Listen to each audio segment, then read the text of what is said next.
When we're talking about constant habitual remembrance of God, we should remember in that there is a very important thing to be taken note of. And that is, we should learn to spiritualize everything. I always ask this question.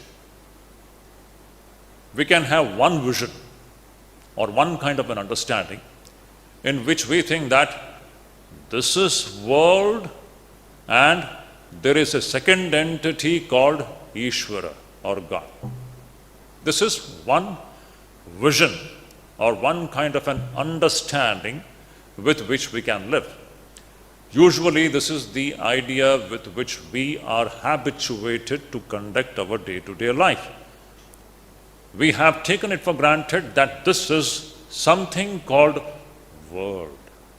And there is a second distinct entity called Ishvara. Second distinct entity.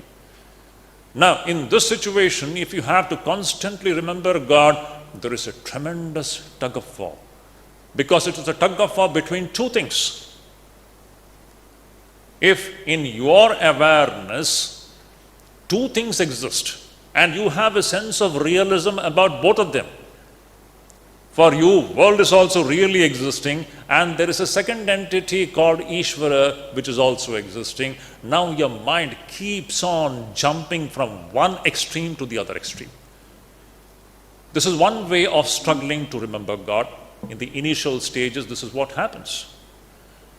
But now here a question comes, is this position the real position?